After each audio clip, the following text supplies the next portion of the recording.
pada kesempatan kali ini saya akan melaksanakan penyuluhan atau apa ya, dan mempraktekkan mengenai tata cara BHD ya, atau bantuan hidup pasien.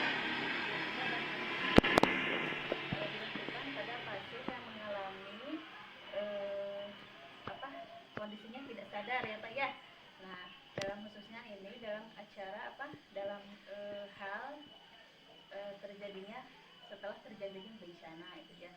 Nah, biasanya kan kalau adanya bencana seperti gempa bumi itu ya, atau lini ya Pak ya, yang biasa dikenal di masyarakat Maya ya, adanya lini gitu ya. Biasanya kan tiba-tiba bapak-bapak menemukan orang yang tidak sadar ya. Nah, nanti apa yang harus dilakukan terhadap orang tersebut, nah nanti saya praktekkan mengenai tata caranya. Sebelumnya bapak-bapak atau tahu nggak BHD apa itu BHD? Belum tahu. Caranya juga belum. Nah, baik. Kalau begitu mungkin sesuai kesepakatan awal ya, saya minta waktunya kurang lebih 10 sampai 15 menit apa ya, nggak lama mungkin untuk mempraktekkan kegiatan BHD ini. Baik, kita mulai saja ya Pak ya. Baik Bapak-bapak ya, di sini ada algoritma RJP. Yang pertama itu kita harus perhatikan 3A ya Pak ya. Apa itu 3A? 3A itu aman penolong. Jadi diri kita juga harus aman ya Pak ya. Sebelum menolong itu aman diri dulu, terus aman korban. Aman korban itu korbannya harus dibawa ke tempat yang aman ya Pak ya. Jangan di tempat yang miring, harus tempat yang datar ya Pak ya. Atau di neruntuhan langsung kita evakuasi ya Pak ya, bawa dulu ke tempat yang aman. Kemudian aman lingkungan. Nah, lingkungannya juga aman, tidak memungkinkan tertindih reruntuhan gempa tadi ya Pak ya. Nah, kemudian yang pertama itu cek kesadaran ya Pak ya, periksa kesadaran dan pernapasan. Nah, kesadaran ini dengan cara apa nanti? Memanggil korban ya Pak ya, menepuk dadanya. Pak atau Bu yaitu cara memanggil korban, kemudian menggoyangkan korban. Biasanya di titik ini Pak, dada tengah ya, atau sternum disebutnya. Di sini ditekan keras sambil dipanggil Pak, Bu gitu ya.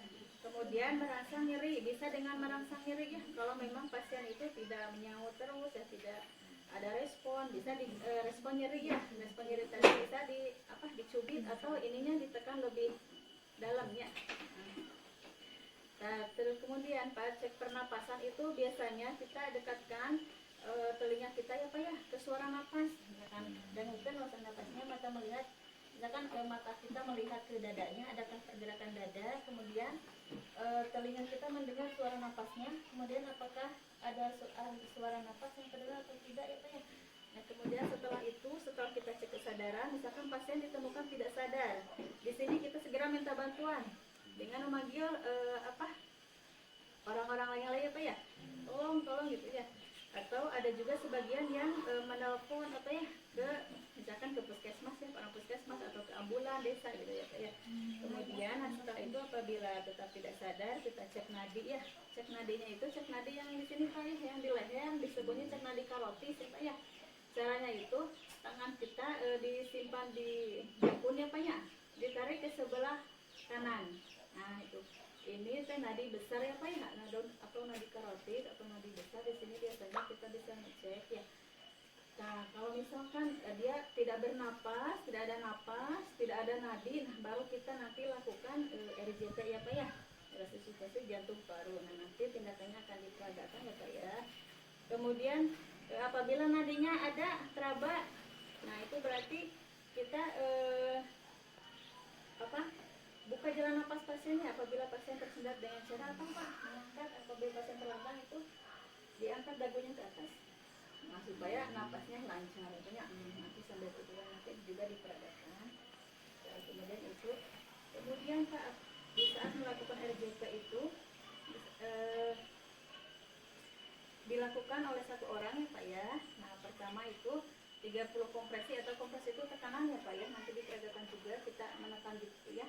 30 kali banding 2 nya memberi napas buatan Pak, 2-nya itu memberi napas buatan. Jadi 30 kali kompresi baru dikasih napas buatan ya Pak ya. Napas buatannya bisa secara langsung dengan naon ya Pak ya, dan menolong ya, secara langsung bisa oke pakai sungkup gitu ya. Nah, itu itu mungkin Pak nanti sampai kapan nanti di ininya dilakukan RJP sampai petugas pertama sampai pasien sadar ya Pak ya. Pertama dihentikannya RJP itu saat pasien sadar kita hentikan atau penolong yang lain sudah datang, misalkan dari pihak kesehatan ya Pak ya, ambulans segala macam sudah datang baru kita hentikan, dilanjutkan di sarana kesehatan. Kemudian dihentikan itu apabila dinyatakan pasien itu sudah meninggal baru dihentikan. Kemudian selanjutnya bisa dihentikan itu apabila penolongnya sudah kelelahan Pak. Nah itu juga bisa dihentikan ya.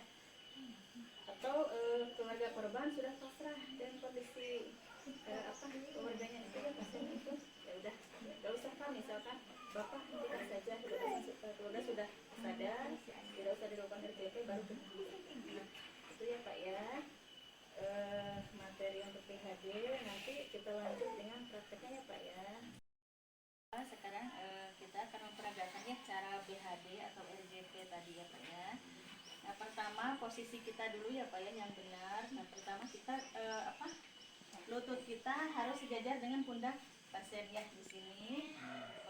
Posisinya seperti ini ya Pak ya. Kemudian kita letakkan tangan kiri di bawah ya Pak ya.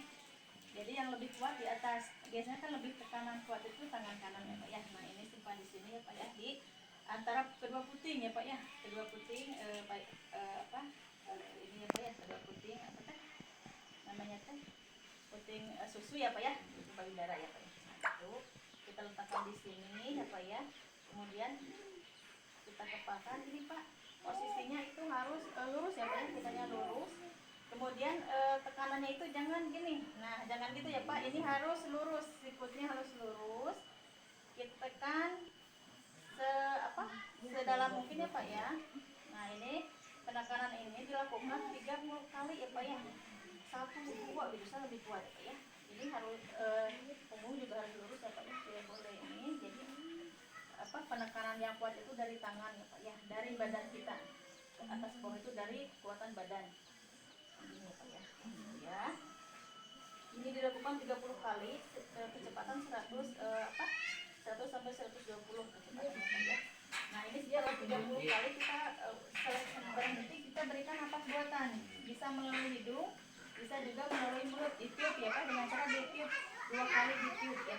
Setelah 2 kali ditiup kita lakukan ini lagi, RJP lagi seperti tadi ya Pak ya. Ini 30 kali, ini ditiup memberikan napas buatan 2 kali tiupan, bisa melalui hidung atau mulut tadi ya Pak ya, napasnya. Nah ini terus kita lakukan setelah 4 siklus, 4 kali 30 kali tadi ya Pak, 4 siklus kita cek respon lagi, Pak gitu kan, Pak. Nah, apabila masih belum sadar, kita lakukan lagi RJP sampai pasien sadar atau sampai penolong kelelahan atau sampai penolong yang lain datang. Nah itu ya Pak ya, kita cek respon, cek nadi lagi, apabila sudah ada nadi, sudah ada respon. Nah setelah itu kita lakukan miring mantap ya Pak ya. Nah apabila pasiennya sudah sadar, sudah ada nafas ya Pak ya, kita lakukan miring mantap supaya pasien nyaman. Kemudian apabila ada muntahan-muntahan itu bisa langsung keluar kalau posisi miring ya Pak ya. Nah caranya gimana posisi miring mantap itu? Jadi begini ya Pak ya. Nah, ini sini ya. Kita tangan ke sini ya Pak ya. Kita ke sini kan tangannya Bapak dari sini, kita tarik ke sini. Nah, kakinya ke sini yang ditekuk. Nah, ininya dibobokkan gini pakai kepala. Nah, sambil miring. Nah, ini posisi miring mantap supaya apabila ada pada saat tidak sadar tadi ada muntahan di dalamnya Pak ya, yang tidak keluar itu langsung keluarnya. Apabila terletakkan bisa terjadi aspirasi atau kurang kebesekan Pak ya, gitu bisa menghambat lagi nya perjalanan napasnya gitu. Nah seperti itu ya Pak ya. Mungkin mudah-mudahan nanti bisa dipraktekkan ya Pak ya. Apabila ada yang kurang mengerti bisa ditanyakan lagi. Mungkin itu ya Pak ya. Terima kasih.